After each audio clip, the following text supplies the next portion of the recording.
Hi guys and welcome to this video. Kleena here, and today I'm going to be taking you through the solution to question 6 from this Leaving Cert higher level paper, and this question is based on calculus. Let's get started. So in question A, we're told that f and g are two functions of x, where f of x is x plus 4 and g of x is x squared minus 2. In part 1, we're asked to find the two values of x for which f of x is equal to g of x. Now this is making it sound a lot more complicated than it is. When you write it out, you realise that it's actually a very simple quadratic equation. So if we let f of x, which is x plus 4, equal to g of x, which is x squared minus 2. Now let's put them all to one side of the equation and let it equal to 0 to form our quadratic equation. So I'm going to leave my x squared here, okay, on this side. So I'm bringing over this x, which is going to turn into minus x. And then we have our minus 2. We bring over this 4, it becomes minus 4. So we have minus 2, minus 4, which will leave us with minus 6. And because all of our terms are on one side of the equal sign, we can let it equal to 0. So then you can solve your quadratic equation whichever way you normally would do. What I'm going to do is I'm going to find the multiples of 6, which are going to add together to give minus 1 here in the middle. So that is minus 3 multiplied by 2. So we have x squared minus 3x plus 2x. So that's going to give us minus x here. Minus 6 is equal to 0. Now take out what's common in both of these pairs. So here I take out x and we're left with x minus 3. And then here I'm going to take out 2 and I'm left with x minus 3. These brackets have to be the same, and they are. So now we're going to put together x plus 2 and x minus 3, and they're both equal to 0. So x plus 2 is equal to 0. So x is equal to minus 2. And x minus 3 is equal to 0.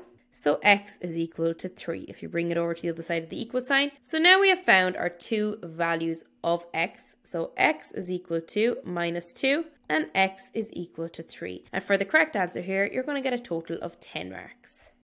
In A part 2, we're dealing with integration to find the area of the shaded region in the diagram below. And it's between the graphs of f of x, which is x plus 4, g of x, which is x squared minus 2, from x is equal to minus 1 to x is equal to 2.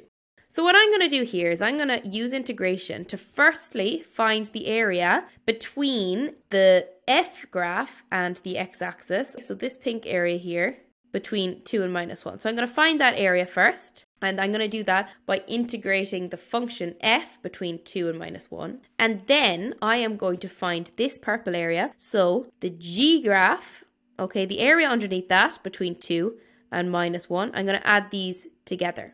And again, I'll find that area as well by integrating my g function between 2 and minus 1. So let's try that now. Let's start with our f of x. So we want to integrate it between 2 and minus 1. So that's x plus 4 d of x. So let's try this. So it's going to turn into x, when you integrate that, it becomes x squared divided by 2. Because you raise the power by 1 and then you divide it by its new power. And then you add 4x. Because when you're integrating a constant term, you just add an x. And we're going to be finding the value of that between 2 and minus 1. So how do we do that? We fill it in for 2 and then we take away it filled in for 1. So that's easier to show you. So here we're going to fill it in like so. So I'm going to fill in 2 for x. So we have 2 squared over 2 plus 4 by 2. And then we take away minus 1 squared over 2 plus 4 by minus 1. So I'm going to work out both of those brackets now using my calculator. So the first one we have 2 squared divided by 2 plus 4 by 2, which is 8. So that gives us 10. Taking away, we have minus 1 squared, which is the same as saying 1 squared, which is the same as 1 over 2. Plus 4 multiplied by minus 1. So that's actually just minus 4. And that gives us minus 7 over 2. So now, when we take our 10 and we take away minus 7 over 2, we'll see what we're going to get for that area. And that is 27 over 2 units squared. So this pink area here is 27 over 2 units. Now let's find the purple area. So again, we're going to be integrating between 2 and minus 1. This time we're integrating x squared minus 2.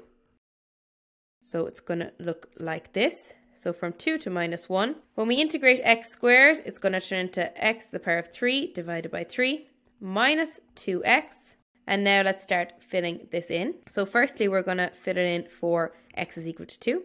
So that is 2 to the power of 3 over 3 minus 2 to the power of 2. And then we're going to take away minus 1 to the power of 3 over 3 minus 2 by minus 1. And see what we're going to get here. So the first bracket we're going to do first, and that is 2 to the power of 3 divided by 3 minus 4. And that's minus 4 over 3. And the next bracket, we have minus 1 to the power of 3 divided by 3 minus 2 by minus 1. And that's 5 over 3. So minus 5 over 3. Now, there's a rule about this that says that the answer is going to be a modulus because we're looking for an area, and an area cannot be negative. It just looks here like we're going to get a negative answer. So we have minus 4 over 3 minus 5 over 3. And that gives us minus 3 as an answer. So equals minus 3, modulus of minus 3, which is just 3. So now the area together is going to be 27 over 2 plus 3. And we'll see now what this gives us. That gives us an area of 33 over 2 units squared. This is our final answer. And for this question, you're going to get a total of 15 marks.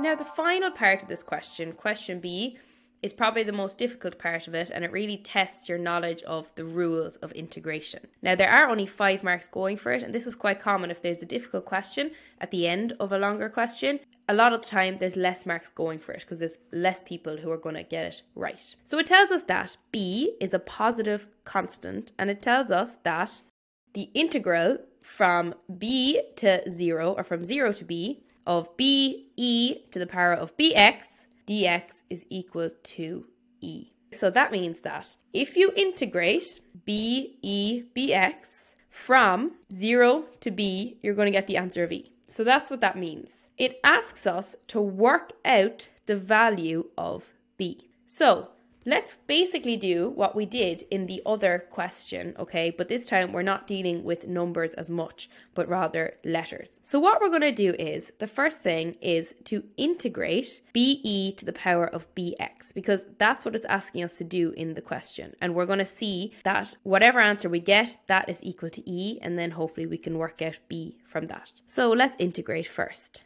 So we're going from 0 to b, and we're going to integrate what's inside the bracket. For this question, we're going to be using this rule on page 26, which is that the integral of e to the power of ax is 1 over a e to the power of ax. As you can see, I've just written out the rule on top here to help us. So here, b is a constant, so we're just going to let b as it is, and then we're going to be dealing with the e to the power of bx. So in this case, our b is a. So it's going to be 1 over b, and then e to the power of bx is going to be as it is. Okay, so I hope you can see there how I followed the rule here to integrate this term here. So this is our integral. And now what we're going to do is we're going to simplify this before we start filling in b and 0. When we multiply b by 1 over b, we just get 1. This is going to be equal to e to the power of bx from b to 0. So now let's fill it in for b. So it's going to be e, b, and fill in b for x. So b, b. Take away e to the power of b by 0. That's just e to the power of 0, which is 1. And that's a good rule to know, that e to the power of 0 is 1.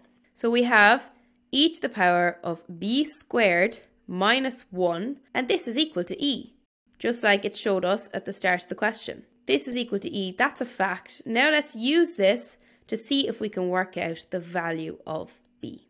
So we're going to isolate b, leave b on its own on one side of the equal sign. So we have e to the power of b squared is equal to e plus 1. You can see there the 1 changed sign as it went across the equal sign. And now what I'm going to do, because I have e to the power of something, I'm going to use my ln rule. So when you have e to the power of something and you want to know that something, you want that on its own, bring it down and use ln. So bring the b squared down, b squared, ln e. You have to add ln to the other side, ln of e plus 1 on this side. ln of e is just 1. So we have b squared is equal to the ln of e plus 1. But we don't want b squared, we want b. So I find the square root of both sides. The square root of b squared is just b. And now we must work out the square root of ln e plus 1. And we can do that using our calculator. So we put in the square root of ln bracket e plus 1. And that gives us an answer of 1.145. So b is equal to 1.145. I'm going to check, does it specify? No, it doesn't specify how many decimal points to put it to. So in that case, I'm just going to round it to 2 decimal places.